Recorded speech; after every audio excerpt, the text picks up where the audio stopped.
Hello, hello. Come on in.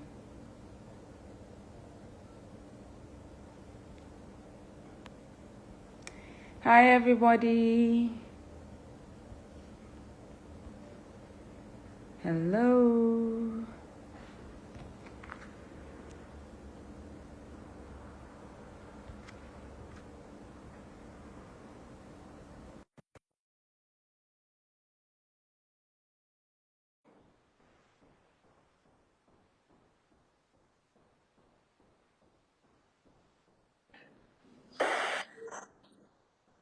Hi, EJ. Hi, Bukky. How are you? Well, how are you? I am doing well as well. Yeah. Thank you. I am doing well.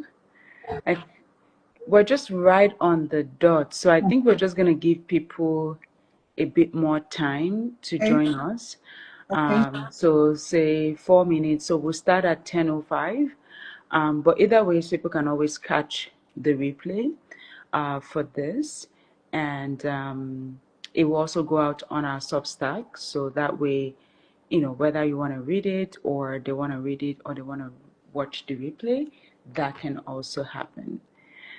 How's your Saturday going? You guys are ahead of us, right? Yes, 1 hour ahead. Going well. Okay, that's good.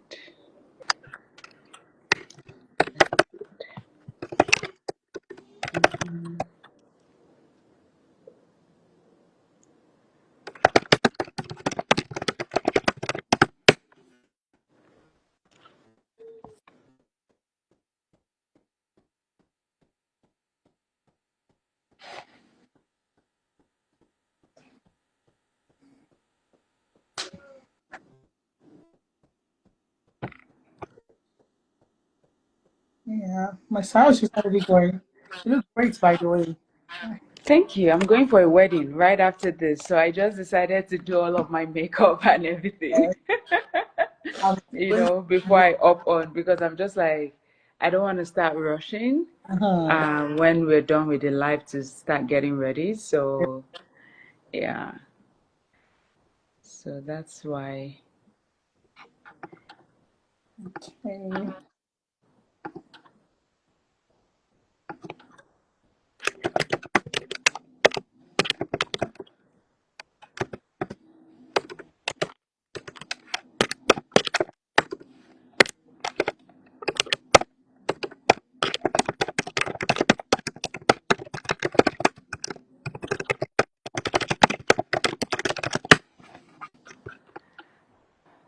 All right, so let's start officially. So, hi everybody, Bukky here, Bukky Wonder, and welcome to the very first episode of Bookie's Corner. And this is the very first one. I'm excited to be here with Ejemen. The reason why, I'll just give you a brief intro about Bookie's Corner, why we got started or why I got started on this. So I haven't been on the business entrepreneur journey. I've been in the entrepreneur space since 2017, working, kind of like a side hustle. And then in 2020, I made the bold move. Maybe not the wisest time because COVID happened, a few months after I decided to make the bold move to move into entrepreneurship full time. But it's been a wild journey. For those of you who have heard and who, you've heard me talk about my story. If you're watching and you're like, who is this person? Just go read some of the stories I've shared the last 6 posts, and you will get a better understanding of who this person, talking to you is. So, however you got here, somebody sent this to you. You're coming from EJ's page. That's my journey, losing a lot of money. And one of the things that really obviously helped me out was being able to secure grants for my business. And I decided that with all of the lessons, I do have a team of 10 people that work with me at Shira Technologies today. And I've been provided advice, consultations to a lot of businesses, I decided it was time for me to actually be able to share a lot of the things that I've learned and I've grown through. Also, as a seven-figure cumulative revenue generating business since 2023. So come on in. I'm excited to have you.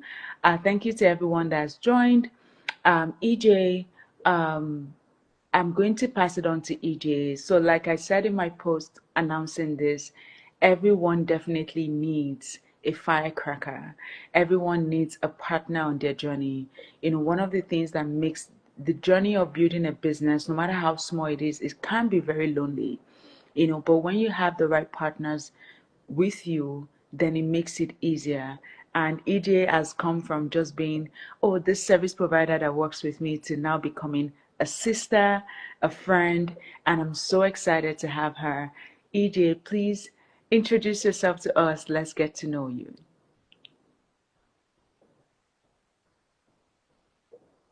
Oh, we can't hear you. Can you hear me now? Yes, we can. Absolutely. Thank you, Bukky, for put up to this point. It's a pleasure being here. And I'll be able to tell in the next over the next few minutes, um, during the duration, you will tell that I'm very excited about because funding to me is equal to business. I'm I'm very happy to go back, and I'm currently managing partner at Growing Advisory. What we do is we support. You're breaking out a little, so we hear you and then you break out, you cut out in between. Let me see. Is it better now? Yes, it's better now. So I was saying that funding for me is equal to like creation, right? I think that just having there are so many business fantastic ideas, or even at their industry, but without asking how to either business grow one or unfortunately, you get stuck. I equate the work that as creating businesses, whether you are a young founder or immigrant founder, business owner, if of your race, culture, etc. I'm currently managing partner at Grovin Advisory Partner. We have built some capacity over the years around supporting funding journey of as simple as that is the anchor um, behind everything that we do. We support your journey. So whether you are a mid-sized organization or a large, so an early, for example, a pre-rev.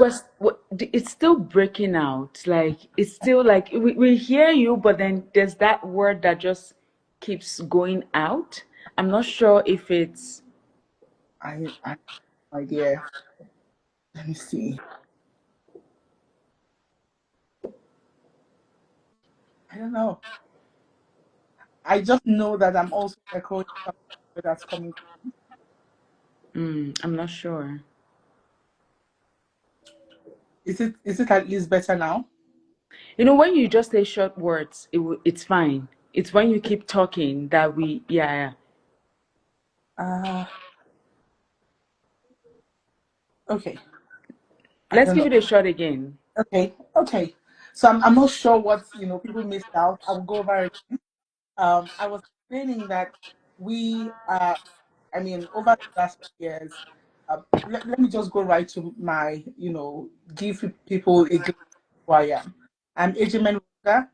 I'm happy to go by EJ, and I am currently managing at at- and what we do is we support the journey of business.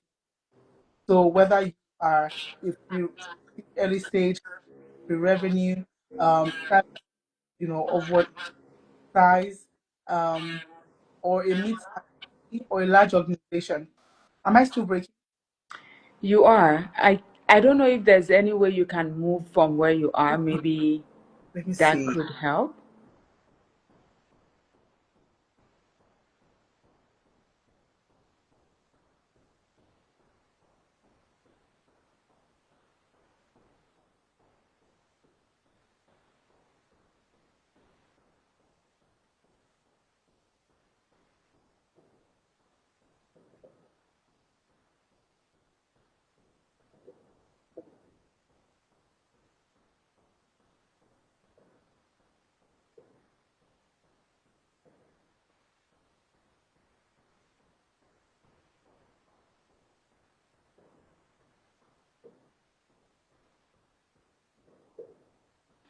Is it better now?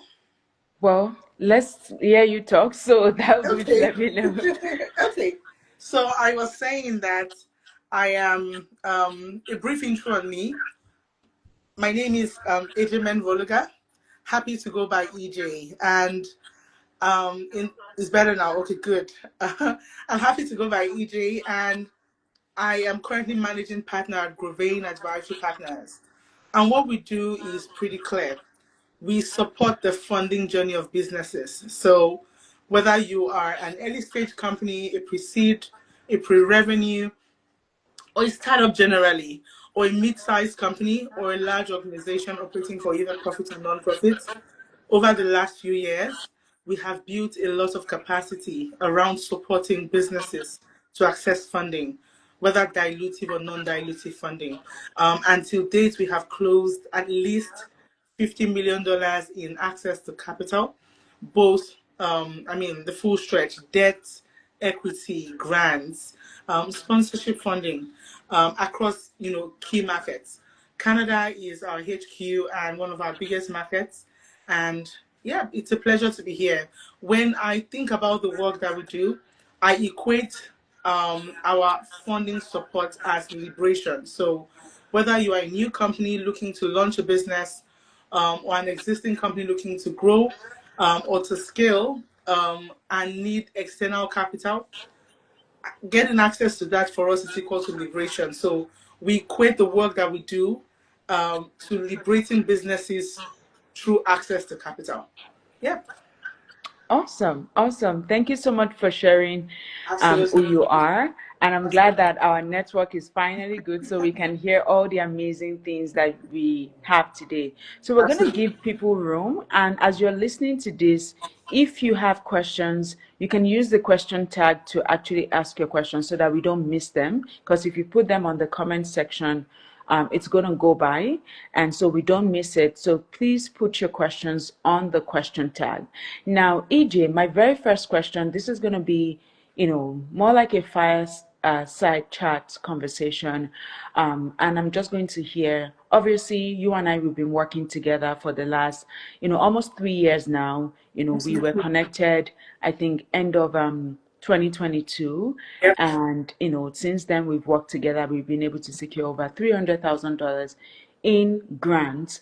And I'm sure I'm not the only person that you've helped. Now, you know, I want you to speak. A lot of people that are watching may not be tech founders. So I want us to address both, because usually when we talk about funding, sometimes it can be very skewed towards tech founders, which I know that there are lots of opportunities for those in the, not just tech in terms of software, but in terms of innovation. So can you speak about what grants, like, is grants something that is actually something that is a reality for a lot of businesses, or is this just something that is just for innovative companies, people in research, in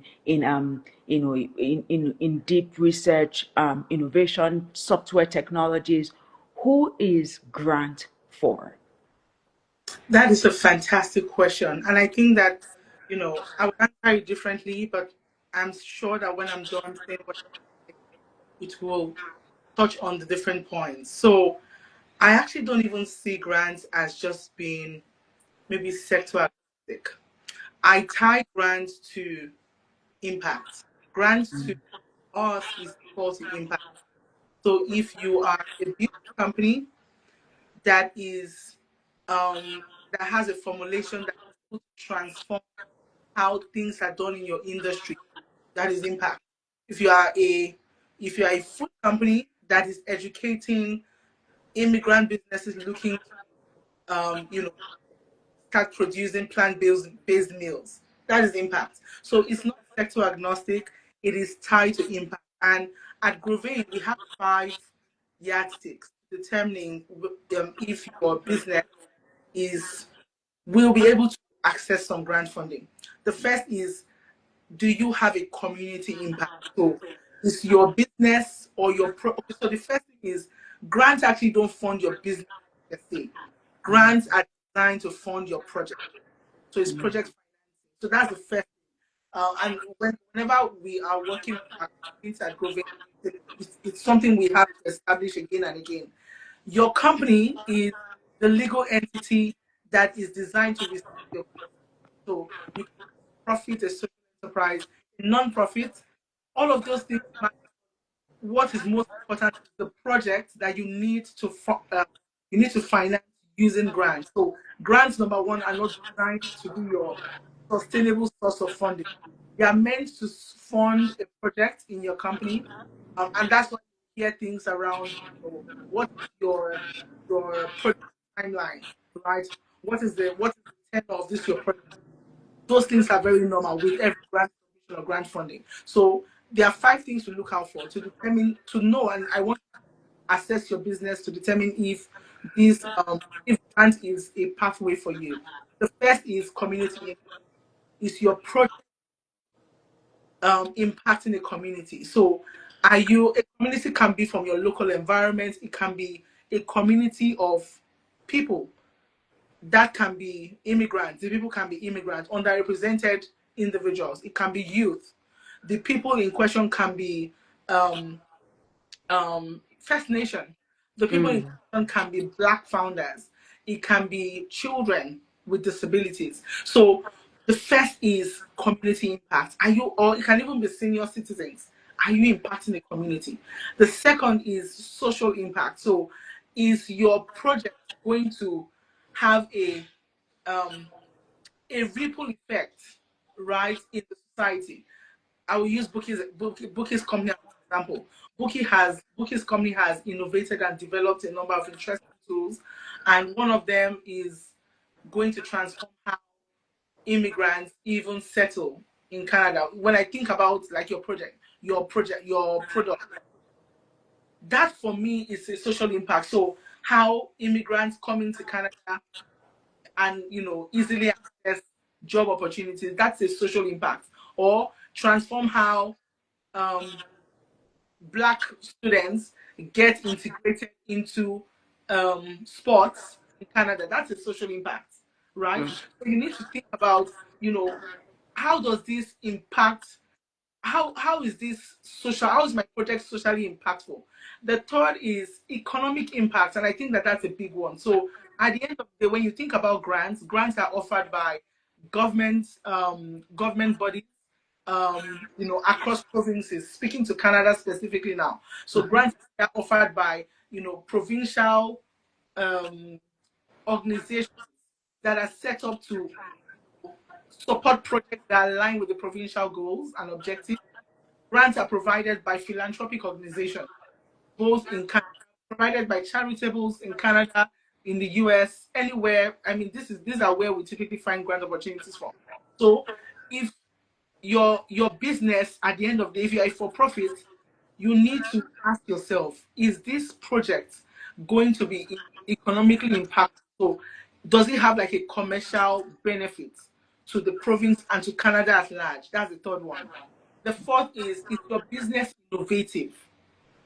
Is there any form of innovation? Right? I remember us getting a grant for a company that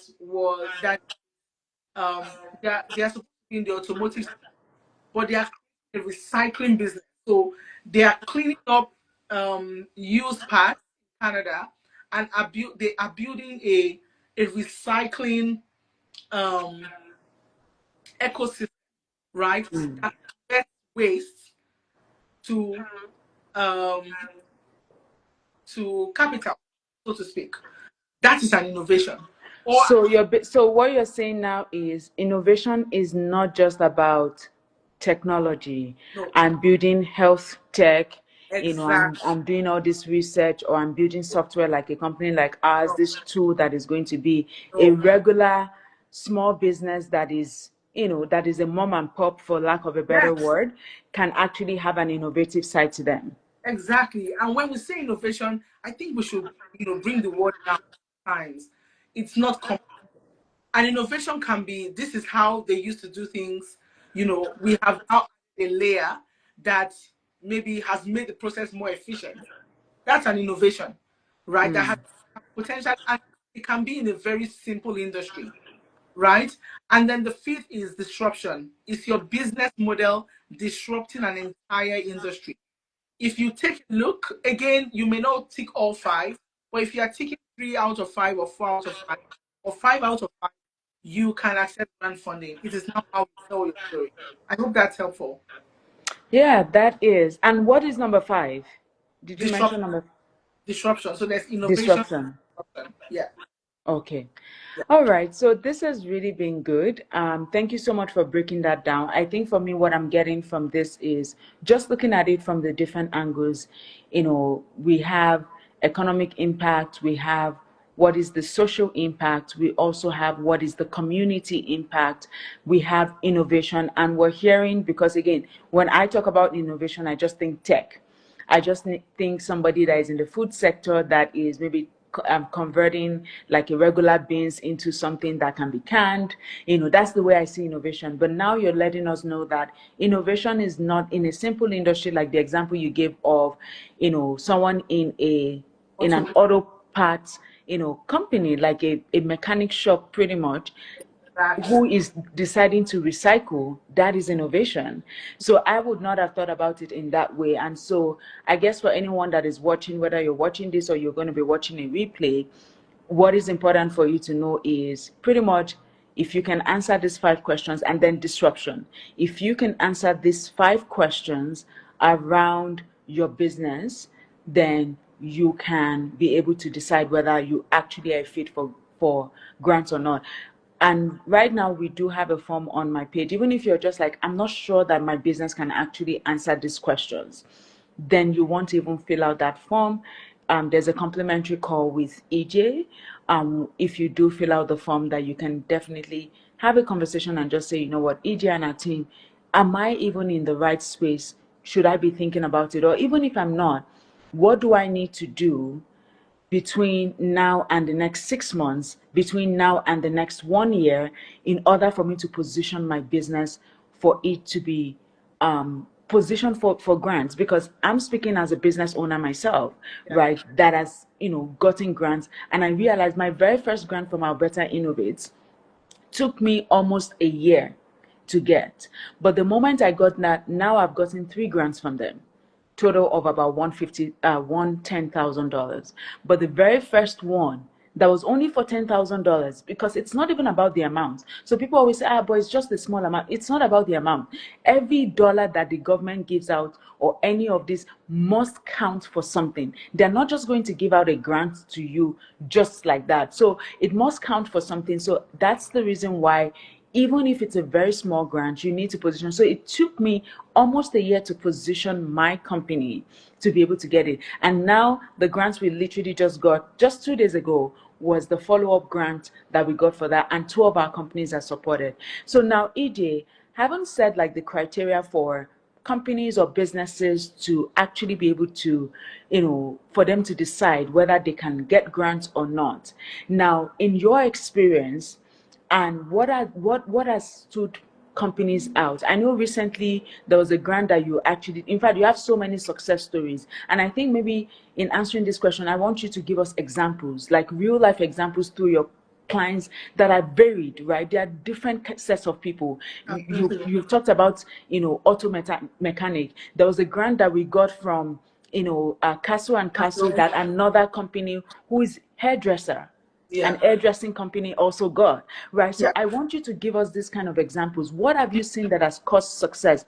And I know that there are, 2 types of grants, right? So maybe we should start from there. The philanthropic grants, and then the project specific grants from the government. So maybe we start from there, and then you tie it into examples of companies. What made them successful? Okay, that's another interesting question, and it's going to be a long ride, guys. So, like you rightly said, we group internally. We group, and when I say internally, I mean at Grovane, we group our grants into two.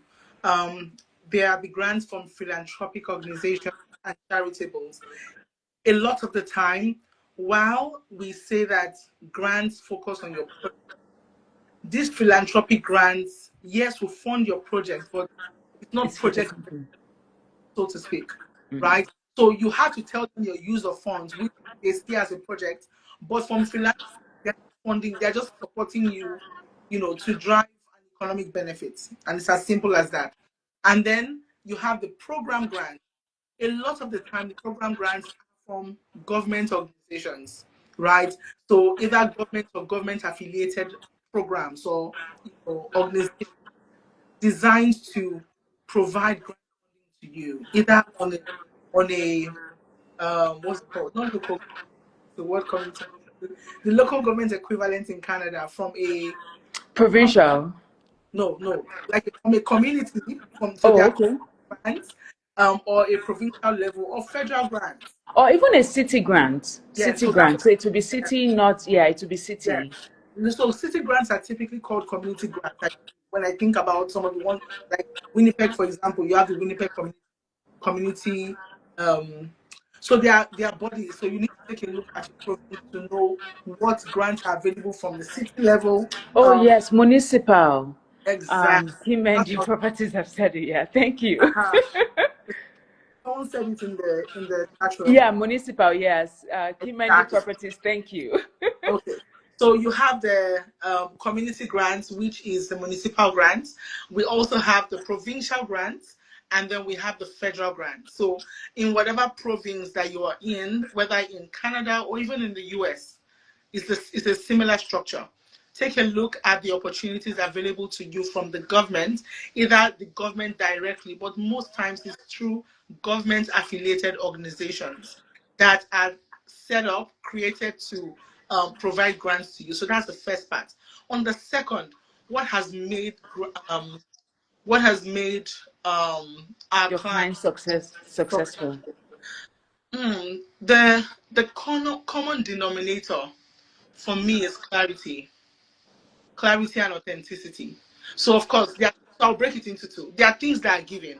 Number one, if you are looking to access grants, there has to be a very basic level of structure that you should have because it speaks to bankability. Grant funding, the return on investment to a grant funder is impact. They don't require you to return the money. They need you to achieve their impact metric or metrics.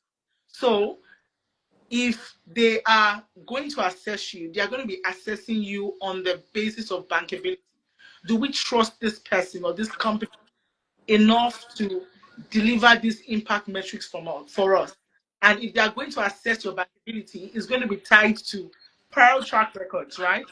So there, so your prior track records when you are, putting in a submission for a grant need to be as clear because they believe that you are not trying to guess, Mm. right? So there should be clarity around your budget. You cannot mix numbers.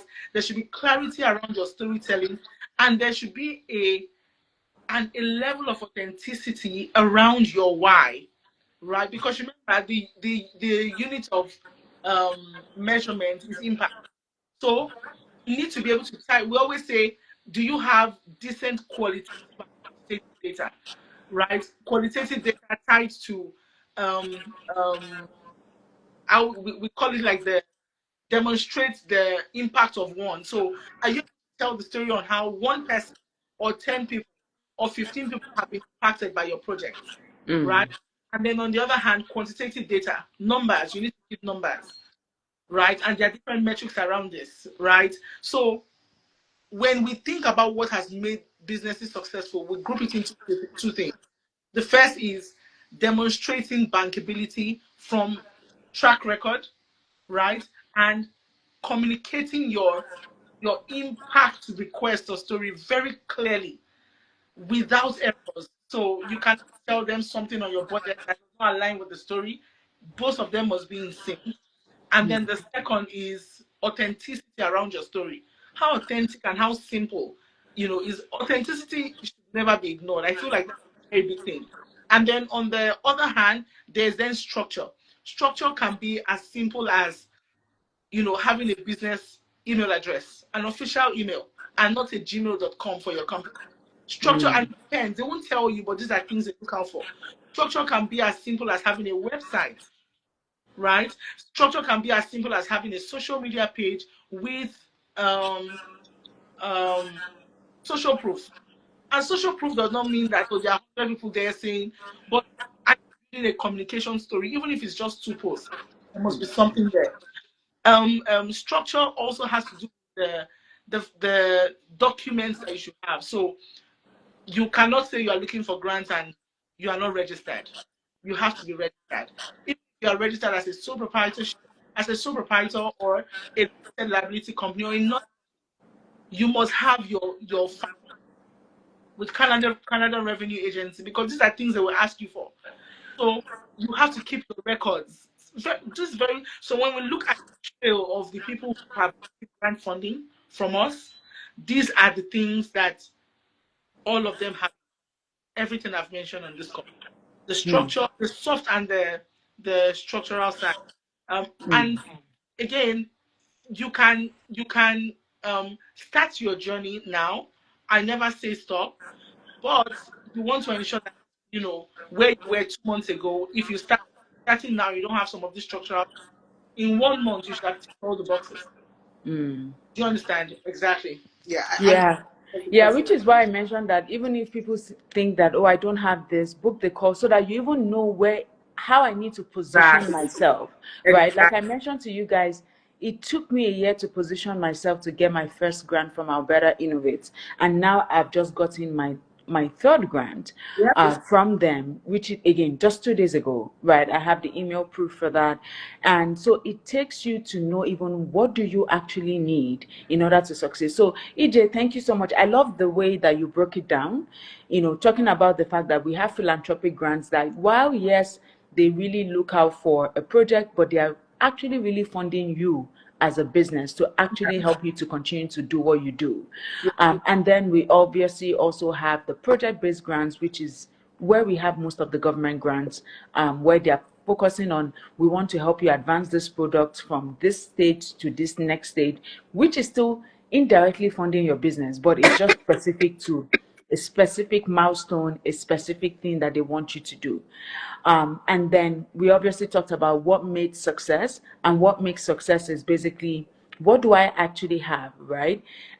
In my business, like, do I have clarity in my business? And that's something that I think I've always done, and people don't even take care of, especially when I see companies that have Gmail. Even if you're a consultant, it gives me a hick, because I'm like, can I actually trust the person? And that doesn't mean they're not trustworthy, right? So, but those little things can actually separate you, because yes, nobody's going to tell you, but they're just going to look at it that this person is so tacky. How can I trust them with $10,000, with $50,000? Like I mentioned to you, government does not care if they're giving you $1.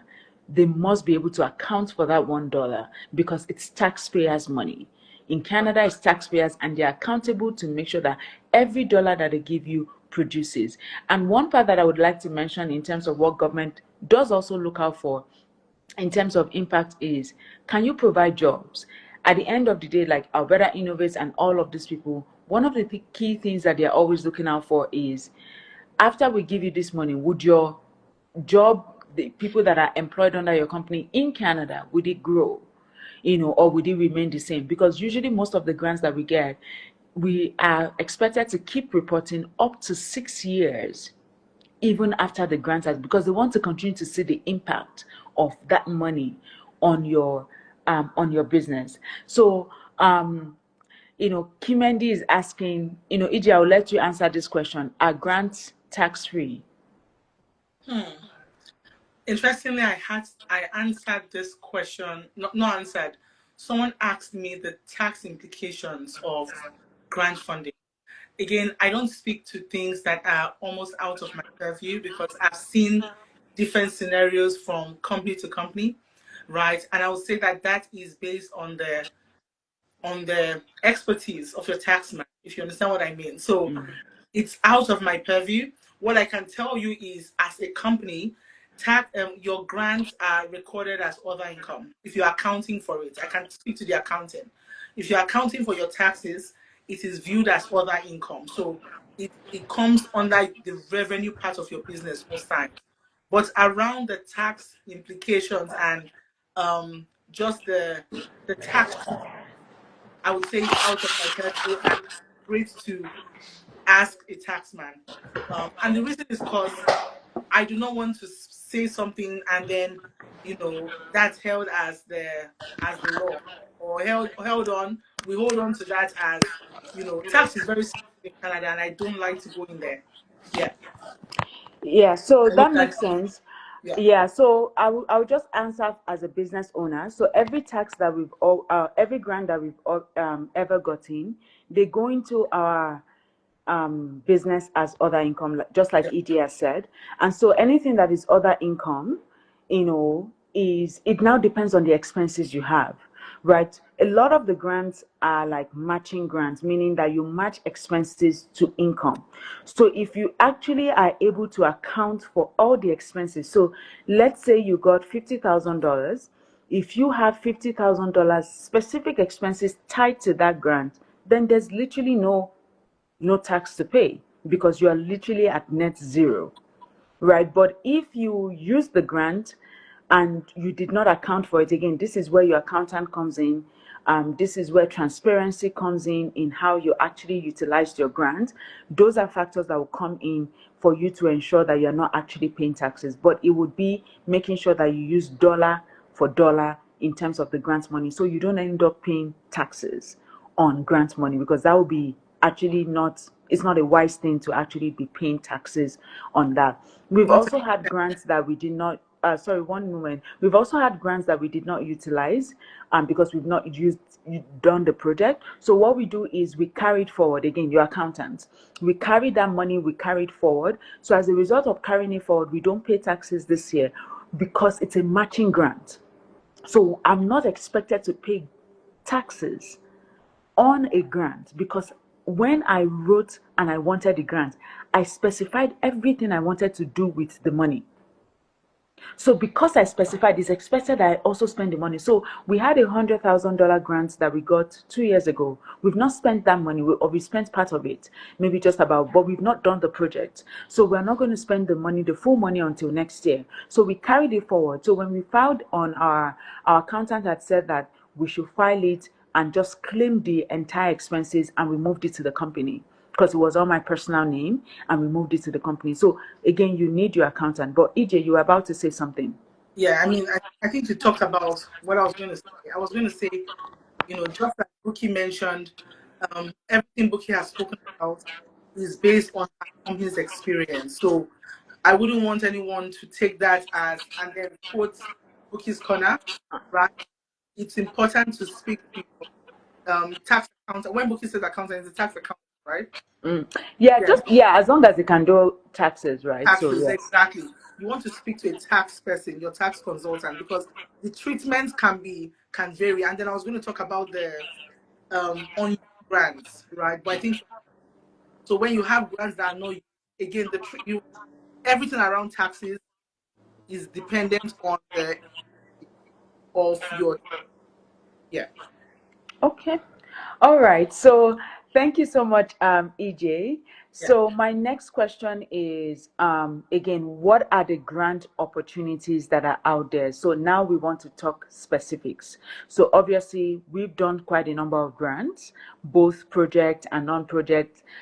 This last year we got a philanthropic grant. This year we also got another philanthropic grant. Yeah. So it's growing. I remember the grant, the Castle and Castle, I actually applied by myself, even with a grant writer, 2 years prior to when I'm before we applied last year. Mm. Right, we actually applied and we didn't get it. And obviously, when I go back to the application, I'm like, there's no way we would have gotten it because that story was not storying at all. So EJ, talk to us about, again, grants that are available. I can speak on maybe specific grants for tech people. But can you speak to us generally about what kind of grants? I know that grants keep changing from time to time. So if you have a list, even just to show grants that you've applied for your company, for your clients, sorry, within the last year, the ones you've had success with, specific, and what were the criteria that they were looking for, just on a high level, to give people an opportunity to know, okay, this grant, because recently we got one that I think 10 of your clients also got as well. So share with us what those look like.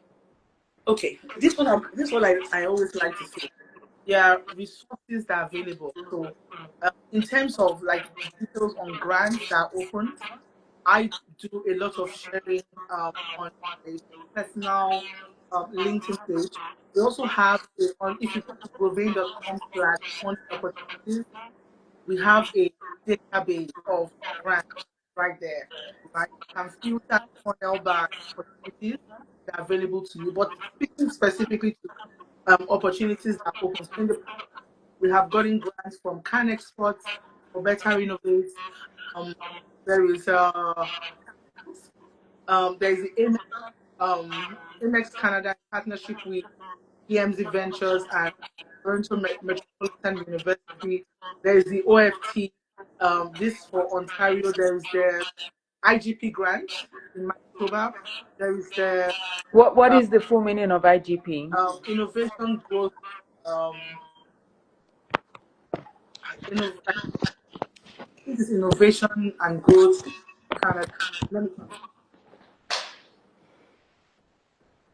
It's fine if you don't know. I just wanted so that people know. And then maybe if you can tell us, like, who were the yes. entities that qualified for some of these grants? Sorry, what Or did which you? entities qualified for them? So you talked about Amex, you talked about Next. ex can export. So just on a high level, Okay. who are the people that actually qualify for this? Like just on a high level, what are the eligibility requirements that, Okay. why did the person that qualified for Amex, why did they qualify for it? Because I Okay. remember you sharing the fact that, oh, I was surprised that this business got it. Like it's not like maybe like, you didn't do a good job, or you were just like amazed that they actually for the kind of business that they do. So can you share with us for each one of these grants that you're sharing that you've helped people get, what were the high level eligibility requirements that made at least one of the businesses that you may have worked with, especially the one that would not be the obvious candidate for Okay. something like this? Okay. So Can Export, for example, this was an interesting one because this client applied a year before, similar to the Castle story, Bukky. They applied a year prior, they were rejected, and we, took it up and put in an application, and then they got rejected. Um, and what we did different, again, still tied to what I talked about, clarity. Number one, with Can, they already met the criteria, the obvious, because every grant will tell you what they are looking for. And I will always say, do not ignore it. What we've noticed is those grants, nothing knows, but we've also got right. And when we look at the submissions that goes to be maybe, we would then see the fine print. So it can be, let me use the Can Exports. I mean, this company was already generating revenue above 100, so that was not, they ticked all the technical boxes, right? So technical boxes can be around your integration status, be around the number of years operations, can be around the number of employees you have on payroll, can also be around your revenue capacity, right? And there's a number of other technical requirements that. But when we look at the reason why this kind of grant got was around the clarity on the use of. So, for example, they tell you we can only fund this type. Grant is very methodical. You need to go through the guide in very great detail when you prepare your submission. So if they say we can fund this type, we can only fund trade shows, only fund um, we don't fund advertising. Do not include advertisements as part of the funds. So you want to validate the eligible cost very clearly. You don't want to put in eligible costs they will not fund, then list out those things. It's not possible. So a lot of comprehension. You need to have very solid comprehension skills when you're applying for grants. Because things they will tell you, don't overthink. What they are telling you they want to see is exactly what. If I go to the Amex grant, we had 7 clients get shortlisted. And 2 of those 7 clients are generated zero revenue. So remember what I said earlier on? It's really about impact. They are generated zero revenue, but we were able to trade their community impact. They were looking for community, but they put it there and it was very solid. So you cannot see it. So if I talk about, so whether it's castles, when you are applying for grants, you need to sit down, digest. When I mean digest, understand what the grant fund is asking for. Because in hindsight, you would see that, oh, this is what they actually say, this is why they didn't secure. right? We recently got a grant for World Trade Organization, and when we had World Trade Organization and the Weed Fund, we saw that what they were looking for were, young companies who were trying to make an impact in the digital economy. So again, fine print is always there. We just miss it sometimes. So you need, if you are going to apply for a grant, comprehension, very solid comprehension. Don't read something and assume they meant something. There's also a grant coming up very soon, and I can tell that with that grant, there will be some mix up, because the grant funder basically said, um, um, this grant is for training. So, so it looks like three streams. One of them is for training. The second one is marketing, but you are impacting a community. I had somebody else telling me that, oh, we want to use market something. And the grant funder has told you that it's not the kind of, it's not, they're not looking to give you dollars to For your company. It's more to impact, to market, and get the so community are you involved. creating events? Those projects they are looking for. So Yeah. comprehension is so And what you say is very correct. I remembered I once, this was not a grant, but it works in a similar way. There yes. was a call for proposal Mm-hmm. by the Alberta government Yeah. for those who wanted to support immigrants. This was a few years ago. Honestly, if I had met you before then, I most likely would have gotten that proposal. But what, because I booked a feedback call when I didn't get it, I was like, why didn't I get it? I did use a grant. I've always mostly used a grant company, in my thing. And which is why, if you're watching this and you're wondering, should I book a call with EJ? Should I work with EJ? I highly, highly recommend, because, I have worked with 3 other grant companies before I met with EJ. In fact, when I met with EJ was not even doing grants per se. She was mostly doing dilutive funding, Yeah. which we're still going to come to in another conversation. So she was doing it, but she wasn't focused. It was, through some of our interactions, I'm like, it's literally the same principle. And she was like, yeah, that's actually true. And that's how we got, started on that. But honestly, we had put in a proposal and I wanted to do it in a certain way, but it was also this that I was like, this is what I want to do. But that was not what they were looking for. And I told the grant writer that this is what I want. She was like, oh, would instead of her to have said, no, if you actually do it this way, you would not get this Yeah. funding to be able to do it. So I had a good shot, because in fact, somebody who was in the office had reached out to me and said, we saw your application. Your name came up. When we saw this application, your name came up, but you didn't meet the full criteria. And because you're Black, they could not, so that it doesn't look like there's a bias, they Mm, could not go above that because I didn't meet the full criteria. So it's very important that you don't overthink it. What they said they are going to fund, mincing words in any way about what they are saying that they are going to fund. So EJ, we're almost at the 1 hour mark, I wanted right to add now. something.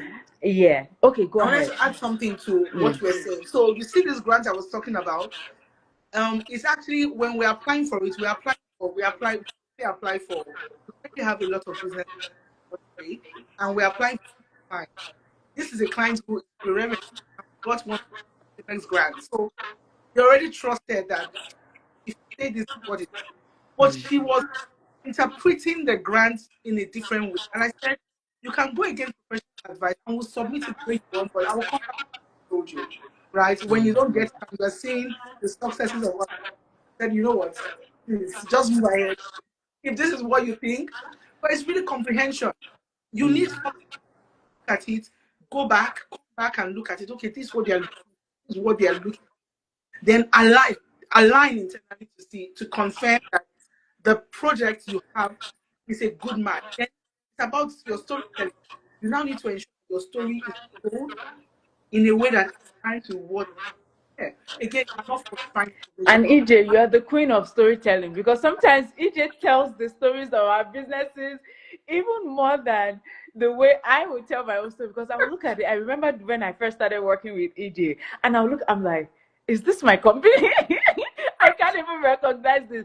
But honestly, it's literally the exact same thing. Is Yeah. just making sure that it is portrayed in the right light, because if you don't portray it in the right light, that's how they're going to see you. So really, honestly, storytelling is very, like, I think, even no matter how much you have all the documents, all the validation, if your storytelling is weak, you are not getting that grant. Yeah. It's just, Yeah. even if you had a good shot, you are not getting that grant, because you must be able to communicate. And storytelling is just communicating with the grant funders that I'm actually eligible.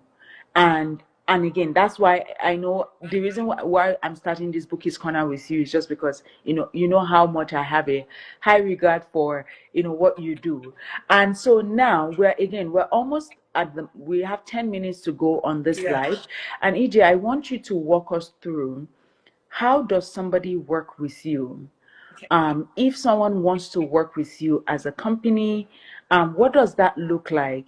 Someone may be watching this and be like, I'm sure that that's a lot of money that I'm going to have to pay, to be, yes, I'm interested, but that's a lot of money. Obviously, I always say this, as someone who invests in my business, Yeah. I look at what I pay in management, consulting fees every year, which includes the grants, which includes just bringing consultants that can help me with Yeah. my business.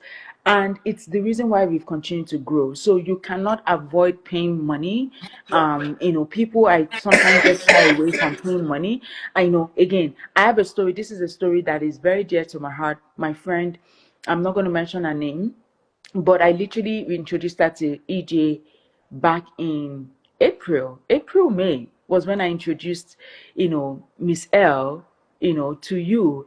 And literally, she got a grant 2 months ago, and she literally called me. She's like, Bukky, is this scam?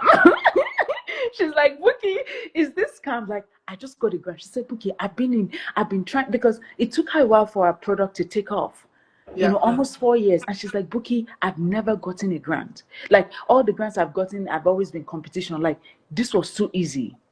She called me, and that was how, like, she was just like, Bukky, are you sure? I'm like, yeah, I got the same grant as well. She could not believe it.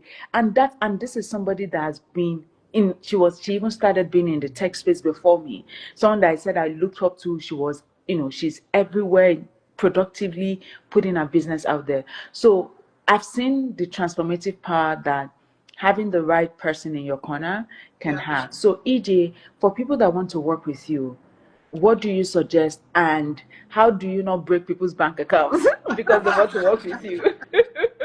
That's a good question. And I thought about this years ago because if you truly want to democratize access to something, remember what I said at the beginning?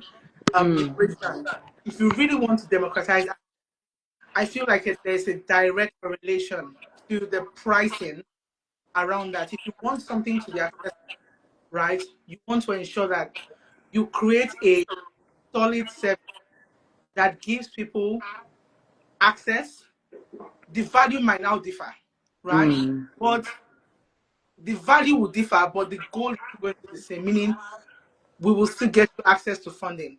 But we have now created like tiers to ensure that everybody is able to get in and get the kind of support that is required to access funding. So to work with us, I mean, the purpose of this call today is non-dilutive, and we typically our non-dilutives include grant funding, accelerator funding is not really non-dilutive, so that's not the conversation today.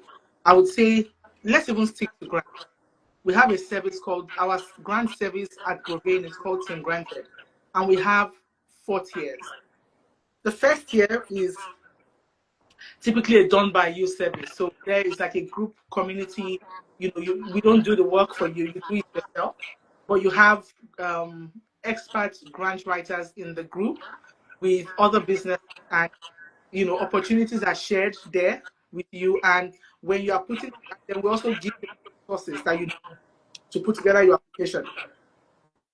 And if you find an application you are putting together, you can actually ask the grant writers there to say, oh, they asked this question, this is what I want. Does this work? Is my story very clear? And the band for this, I believe, $5 only per year, right? But it's done by you. You do it yourself. But it's like putting in the right environment to help you succeed. Our done for you service then starts at $2.99 per year. plus a success. We have the tier one. Um, at tier one, we do the grant budget. We do the submission, but we do six, targeting grants of between $1,000 to $25,000. But there's no success guarantee under the tier one. Tier two is the same thing, but we then have a success fee, a success guarantee, meaning if you put in six applications for you, you do not get shortlisted or funded. We do not stop applying until you get shortlisted and funded for one. And we then have a third tier that is done for you, which is at I said the second tier. So we have 299, 509. Third tier is 1199. This comes with a business plan, no financial plan. We put in eight submissions targeting grants of up to $50. We also take a little success fee for our success guarantee. And then we have the last year, which is $27.99 a year. And here we put in grants of we put in 12 submissions targeting grants of between $25,000. Um, it covers a business plan, it covers a pro forma, and of course the grant budget which is required. So I feel like the best way would be to use the form on Bookie's link. You can schedule a call, and then you would meet any one of our lead advisors. I'm also a lead advisor, so there's a word where you meet, and we'll talk you through the options available. And yeah, you make a decision to go for opportunities. Interestingly, the opportunities available as we speak. August came with a lot of them. There's the BMO grant open now. There's the Telos grant closing on the 3rd. There's the grant for more closing like in the 7th September. There are a lot of grants, right? There is another one, this non-profit in Manitoba. There is an OTF grant for non-profit in Alberta, in Ontario, the opportunity. So when you come on that call via the first thing we'll even do is confirm the opportunities available to businesses like here, and we'll take it from there. Awesome. Well, so guys, you've heard it. There's something for everyone. It just depends on where you are. Yeah. And I always say that you can start with where you are. You don't have to Uh, go for the most expensive and say, oh, because you're not going for the most expensive, you're not going to get value. I no, remember, starting off my business when I could not hire even a social media person.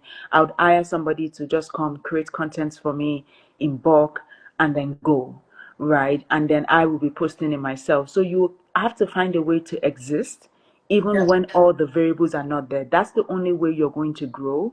And you've heard from the horse's mouth. And so what I would say, I've created the form and the link is in my bio. So just fill out the form and just say, even if you don't know where you stand, use that form to fill out and book a call. Again, a call will be booked with either EJ or one of the um that's right. the advisors, and that way you can get to know what your options are, how you should proceed in terms of grants for your business, or even if it means that, okay, let me go prepare. Maybe I need the next 1 month, the next 3 months, the next 6 months, but at least now you're doing something as opposed to not doing anything. Yeah, So we've come to the end of the very first live. Thank you so much to everyone that joined. This live, again, this live is going to be posted on the page. We're also going to transcribe this live, such a way that people can also read it and it's handy for them to actually be able to refer to. Because EJ shared a lot of germs here that even I want to even go back and re-listen to and then extract that out, on the Substack. So again, a lot of these things will be there. Once it's posted, I'm going to post it on the page. So watch out, hit the notification button on my page for you to get the alert. So again, thank you, EJ, for sharing your wealth of knowledge. This okay. has been amazing. You are literally the best in doing what you do. I cannot wait for us to continue this conversation next week. So next week, join us same time next week, 10 a.m. Mountain Standard Time, 11 a.m. Yeah, CST, and 12 noon EST, where we're going to be talking about how to fund your business, still non-dilutive, but in the areas of grants. So in the areas of loans, lines of credit, in the areas of credit, right? How do you still get access? Because sometimes maybe you need a combination of both. In fact, a lot of grants, you need sometimes participation money. So Yeah. what lines of credit and sometimes loans would do for you is to give you that cushion to actually be able to qualify. So Yeah. we need to talk about that, and you want to join us next week. So, Absolutely. EJ, any final words before we go? Um, I want to first of all thank everyone for showing up this session. One thing I've constantly heard when I even came to Canada was information is never available. People don't talk about Mm. people don't Mm-hmm. people don't provide, they don't handhold you for free. I hope this session has, shown you that that is not the gospel truth. Um, when you have people like Bukky who is looking to bring people to Bookie's Corner to ensure that she's making information that is truly transformative to your business available at no cost to you. I would say embrace it. I would say take it. I would say share with people in your corner who are running businesses. Yeah, because this is someone taking the time out of their schedule to create this session to ensure that she's not just the only one moving forward. A lot of businesses are coming behind her, coming, getting on the same level with her, or even surpassing, right? Just by giving you access to the same information she has had to herself for years. So yeah, thank you. This is a thank you to Bukky as well for putting this together. Thank you to everyone who joined us for the session. All right. Thanks, everybody. Bye bye now. Bye.